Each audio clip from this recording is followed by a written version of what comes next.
Bonjour les amis. Alors aujourd'hui on va à la rencontre de deux jeunes camping-caristes, trois camping-caristes qui font un périple au travers du Maroc. Je vous présente Simon, qui vient au Maroc pour la première fois ou depuis longtemps? Non, pour la première fois en van, mais j'étais déjà venu sans mon camion. Sans le camion, ok. Donc, second camping-cariste, Joe, qui vient également au Maroc pour la première fois En van pour la première fois. En van pour la première fois. Ouais. D'accord. Sinon, ça Bonjour. Je suis en train de m'habiller. C'est pas grave. Du moment qu'il y a un peignoir, ça pose aucun problème. Bon, ça va. La tenue au Maroc, ça compte pas. C'est vrai. Hein? Madame aussi vient pour la première fois en van? Oui, Oui. En van. Ok. En camion. Du Pays Basque. Du Pays Basque. Laurie, je m'appelle. Laurie. Pas comme la chanteuse quand même. Non, ça s'écrit différemment. Ça s'écrit différemment, Oui. ok. Quel sera votre périple dans le Maroc? Bien, c'est un peu Simon qui... pour ma part, c'est pas bien défini. Je vais un peu là où le vent nous mène. Ouais. J'ai démarré je suis arrivé à Tanger. Je suis allé directement vers le sud, vers Insouane. Et là, on se dirige un peu plus vers le sud pour remonter. Après, je vais remonter vers Marrakech et pour aller faire un tour dans l'Atlas aussi. Ok. Donc l'Atlas en allant vers le Dral d'Adès et puis remonter encore un peu plus haut sur Ouarzazate et en passant derrière Marrakech. Ouarzazate, peut-être pas, c'est peut-être un peu trop au nord. Oui. Oh, je me situe pas bien un peu. Bah oui, c'est à l'est très exactement, mais oui, nord-est on va dire, oui. Hein. Ouais. Et là en ce moment il fait assez froid, donc même peut-être de la neige. Hein. Oui, apparemment il y a un peu de neige. Tout à fait possible. Hein. Ouais. Ça fait combien de temps que vous êtes arrivé au Maroc là? Je suis arrivé le 15 novembre. 15 novembre. Mais je suis rentré pour les fêtes, je suis rentré en France en avion. Et j'ai laissé mon van ici et je suis revenu là il y a quelques jours. Ok. Et pour madame, le Maroc, ça lui pose des problèmes ou aucun problème? Comme à la maison. Voilà, oui, c'est ce qu'on fait à peu près tous. C'est vrai qu'on se sent tellement libre que bon, on n'a pas de différence, si ce n'est justement encore plus de liberté qu'à la maison, je dirais même. Hein?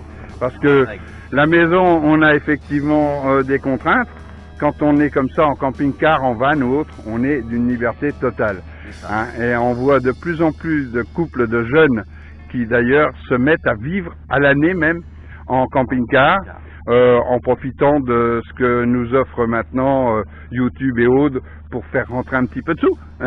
Ah bon, voilà, c'est quand même pas plus compliqué que ça, quoi. Voilà. Mais c'est vachement agréable de partir à la rencontre d'autres civilisations, parce que quand on est comme nous, on se permet d'aller dans les petits villages et de discuter un peu avec tout le monde. C'est ça.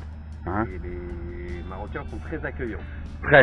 Accueillants et hospitalité et très généreux. Et au niveau de la langue, on n'a aucune barrière de la langue. Hein. C'est ça. C'est ça qui est vraiment très bien. Ça dépend quand même. Ouais, dans les tout petits villages, oui. Par exemple, aux alentours, la Pacate, ils parlent pas tous. Pas tous, non, mais bon, il y en a Ouais, toujours un qui est là faire pour comprendre. rattraper le truc, quoi, je dirais. ça. C'est pour ça que j'ai essayé d'apprendre un petit peu quelques mots d'arabe, Voilà. d'abord parce que ça permet de nouer les contacts et les liens, voilà. Mais bon, on arrive toujours à se débrouiller avec quelqu'un qui est à côté et qui sert de traducteur. Ah, ça, c'est sympathique. Combien de temps vous pensez rester donc au Maroc? Nous, personnellement, On a 3 mois, donc on va faire nos 3 mois de visa et on est en train de penser à peut-être le prolonger. Voilà, faire une prolongation. voilà. Le problème, c'est qu'il faut rester dans un camping tout le temps d'avoir le papier. Oui, bah ici par exemple, oui, c'est de l'ordre d'un mois. Alors souvent c'est de l'ordre d'un mois parce que les autorités veulent pouvoir vous avoir sous la main. Voilà. Bon, au cas où ils voudraient faire un contrôle quelconque. Mais bon, c'est pas très grave, hein, je veux dire, quand on trouve un coin où on peut rester le mois tranquille, bon, Voilà, il faut l'accepter, mais c'est pas quand même quelque chose de trop contraignant, quoi. Non.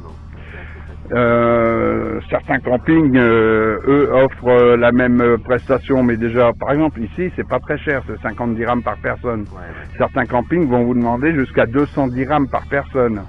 En plus, Proposer plus de services. non, parce que je me rappelle avoir été dans un camping les années passées où il fallait même que je me déplace moi-même pour aller chercher les papiers. Ah oui. Ce qui est quand même relativement problématique, quoi. Alors que là, tout est fait, j'ai plus qu'à aller chercher ma feuille à Biogras, mais c'est le seul déplacement que j'ai à faire. D'accord. Donc ça, c'est un gros avantage. C'est pas mal, ouais. Quand même, hein, pour Pas reconnaître. mal. Voilà, donc si vous obtenez cette... de toute façon, tout le monde l'obtient à partir du moment où on en fait la demande. Voilà. Voilà. Dans ce cas, vous descendrez ensuite encore plus bas ou... Peut-être pour aller chercher encore les vagues un peu plus bas, vers Darla, Voilà. etc. Oui, parce que je crois avoir vu effectivement que vous êtes surfeur. Voilà. Alors, vous avez certainement dû passer par Tarazout peut-être Ça rajoute, oui, mais on y va un peu moins maintenant parce qu'il y a beaucoup de monde. Oui. Donc du coup, on essaye, il y a tellement la côte est tellement grande et tellement diversifiée qu'on peut toujours trouver Oh, des oui, vagues, oui.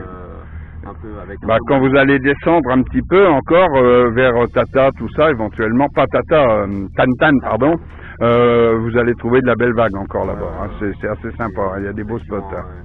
Maroc et la côte du Maroc est incroyable pour le Oui, c'est ce que j'entends toujours dire par les surfeurs. Voilà. Perso, je pratique pas parce que bon, bah Pas moi, encore, pas encore. non, pas encore, mais à mon avis, j'ai commencé à 70 ans, c'est relativement rare. Non, j'essaie plutôt de poursuivre le sport que j'ai fait toute ma vie, puisque j'étais coureur cycliste. D'accord. Mais voilà, et puis je me suis trouvé d'autres plaisirs, la vidéo, par exemple. Voilà. Bon, bah écoutez, je vous remercie. Vous circulez par contre, donc j'ai vu chacun avec vos véhicules. Donc c'est un Opel. Opel Ah non, Vivaro. Opel Vivaro. c'est comme un Ouais, trafic. c'est comme le trafic. Oui, Voilà. c'est pour ça que j'avais un petit peu de mal d'ailleurs à définir. C'est parce que exactement la même chose. c'est exactement le même, a priori, oui. Ouais. Et là, Mercedes 207D. 207D. 1987. Ouais, mais ça tient debout, hein, ça, il n'y a pas de problème. C'est tous les véhicules, de toute façon, tous les véhicules, à partir du moment où on les entretient comme on doit les entretenir, on n'a pas vraiment de soucis particuliers. Hein. Moi, le mien, il a quand même déjà 150 000 km. Et bon, voilà, quoi, ça bouge pas. Hein, Ouais. à partir du moment où on fait tout ce qui doit être fait. C'est ça. Bien, bah écoutez, je vous remercie. On aura peut-être un jour l'occasion de se revoir. Au revoir, madame. Avec grand plaisir. Excusez-moi, au revoir. Voilà. Au revoir. À très bientôt. Merci. Au plaisir. Donc je pense qu'on va mettre ça en ligne très rapidement. Ça marche. Merci. Au revoir.